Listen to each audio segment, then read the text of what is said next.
omanyi Bayibuli egamba nti okusirika kiba kintu kikulu. Masaka mpanise sigenda kuddamu kwogera kube Masaka nti babbe 5 sigenda kuddamu kukyogera sigenda kuddamu kwogera nti Masaka beyongeze 10 sigenda byogera sigenda gamba nti Masaka tujibanja billioni namba ku 5 bayongerako 10 ne bongerako 4 sigenda kuddamu kubyogera. Masaka kyetukoze ab'emukono ekituufu kiri nti nze yali gundi w'emukono wano naye Masaka mpanise Masaka mwe mulidde empanga omanyi bakugamba nti musajja munno wakusinga ejji togiyita ki mukitegedde muli baganda. Masaka mpanise ddala nga bali mu sizoni y'ensenene tebabeera bangu babeera bazibu. Okitegere ekintu ekyo babeera bazibu abantu bano nga bali mu y'ensenene naye we have the good news at the same day. Kidamu we have the good news at the same day nabagamba ono twamwetolola buli we twetaaga okugenda twatuukawo dda. So kwolabe kano Dr. Kawuma yabannyonnyodde ekintu kino naye abantu abasinga temunnakitegeera. Museveni simanyi oba gano yagalabyeko oba agenda galaba wange sharinga video.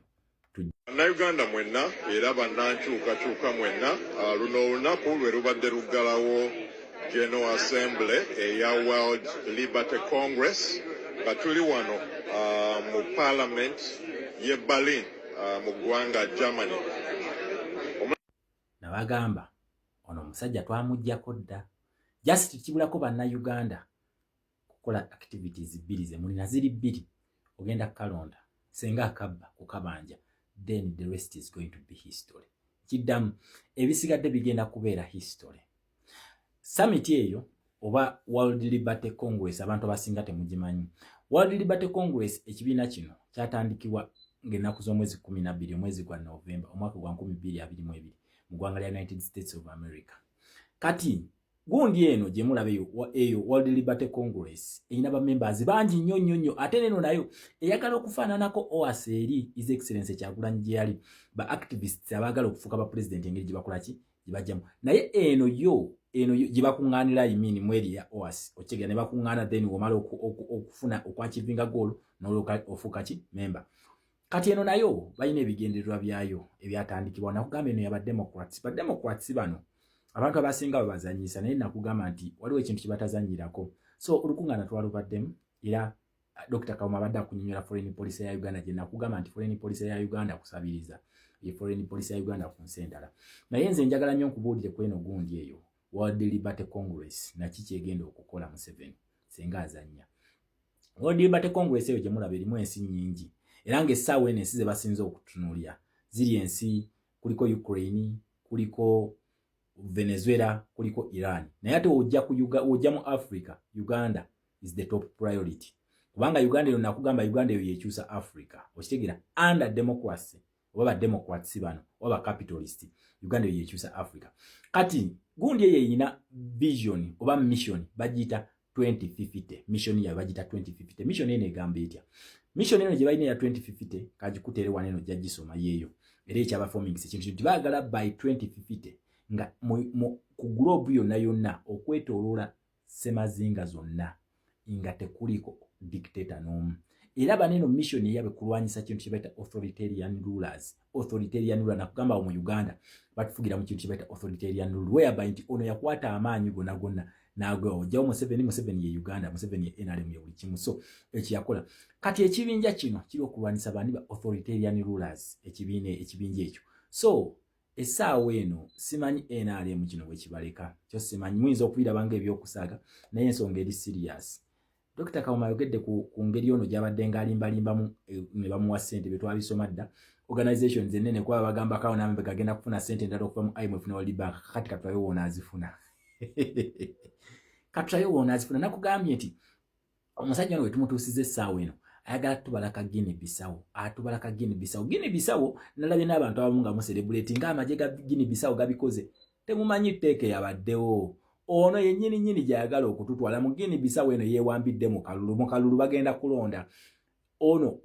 Umaru Sisoko Embolo bamuta Umaru Sisoko Embolo we bamuyita. yalabye ng'omusajja amutwala ng'amutaddeko saketi yeyeewambye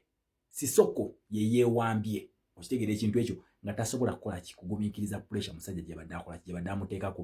n'agamba amagye akalulu kano mukalabanga ak'okusaaga kano naye oyo omusajja oyo kamusuza kutebuuki oyo kubanga senga bamwambula legitimacy aba takyalina monopole ku mmundu yenna senga akola ekintu ekyekisiru agenda kkubwa nkiddamu senga akola ekyekisiru agenda kkubwa bamala okwambula monopole bati ne bagikujjako era oba otunulidde akabinja ako kakugamba nti engeri kye baagala okukolako kulaba nti bayamba ku non-violent revolutions success yazo kako nga kuteereddaawo okitegeera ekintu ekyo non-violent revolutions okitegeera ekintu ekyo n'okulaba nti international community ekozesa ekintu kibayita responsibility to protect soma wano zezo gundi zeno ekibinja kino nakugamba senga tunaasituka ono naasitula emundu nti atukuba waliwo article gye bayita responsibility to protect under the UN Charter America yekukuba kati tekikwewunyisa lwaki zonna movements zetugenzeemu ozaba ziri attached ku America ate nga ffe tugamba democracy tumuleeta agenda kujja nkiddamu the real democracy is coming to Uganda so no bye yali agira wazino movements zetwegiza ate gwe tugenda kera ku makyozi efuulire balina memorandum ze batuukako so we are represented by Dr. Kawuma nakugamba nze bampita Dr. Shama kabaka wa foreign affairs nkiddamu mu foreign affairs ndi kabaka yes simanyi you can shout with your keyboard ne mu foreign affairs ndi kabaka so kati zino tugenze tumaze okuzituukako eyo tumaze okutuuka nakugamba buli wetwetaaga okujjako n'omusajja twatuuka uda just muna Uganda gwe mulindwa we are waiting for the day kati bali mu kuogera ebi statement ya byakola byonna mubireke ebyabwe so tetugenda kumuwamu kya Guinea Bissau tetugenda kimuwa owe Guinea Bissau kugambye omusajja abadde amunyiga nga bamutwala ng'alabira ddala tayina ngeri kijagenda kuona kasajja atenga ne dialogue tasobola kola kikukkiriza kati ye abadde ayina option n'agamba kankole ki kaneewambisa amagye ga mpambe era akalulu baakongeddeyo bagambye nti eno government balayiza bamuyita ota general ota we bamuyita abadde akulira special force nozo olabe ebintu ebiri mu magye okuwamba bina bamuwoza amagye gajiga bwambe okya ekizibu ekiri magye g'okuwamba ono yabadde akulira presidential guard nga yagikulira kakati atatwaga nti ate yawambye obuyinza ate n'alayiza ate president tebannamukwatako president asirikidde eriro okuba nga babadde babatwala mu kalulu so bino ebya Guinea Bissau bazanyira mu kubongo ono byagala okutuzanya labika bikopye neyo mu Guinea Bissau nalowooza nti no kinaasoboka eno ng'ayise mu chaos okitegeera ekintu ekyo so kati wa Guinea Bissau akalulu ono agambye gavumenti egenda kukola mwaka mulamba naye nga akalulu kabadde ka mwezi gujja kabadde ka mu December era nga president wa Guinea Bissau babadde bamuttamu omuntu mu kalulu kati ono ye pressure gye tumutaddemu kakati lwakuba ono yayina ekizibu ky'amannyo Uganda is a Commonwealth state tosobola kubikola ebyo bya Guinea Bissau ne bakutunuulira tosobola Uganda erimu American foreign policy and a top ranking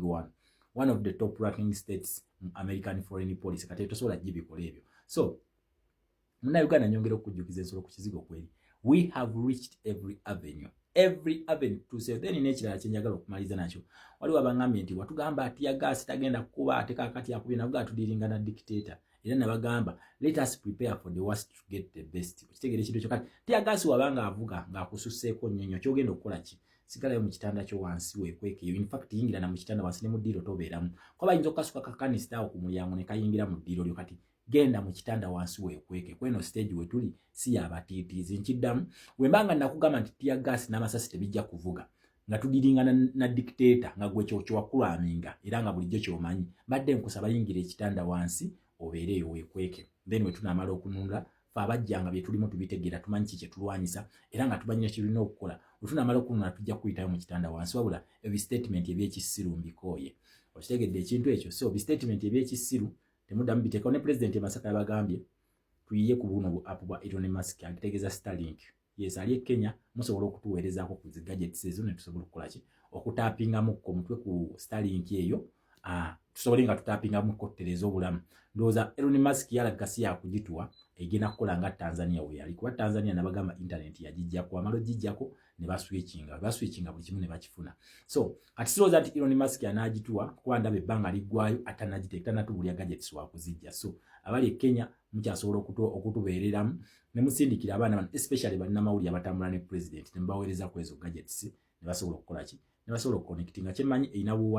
bu wifi buno obutono portable musobola okuconnectinga kwabo abaana ne baconnectinga ku mutimbagano ne ba polling agents baffe omuntu asobola n'okugamba nti ekitebe kyonna nkigulidde ba polling agent mbaweki baconnectinge ku Starlink then tukoleki tulabe ng'ekintu kigguka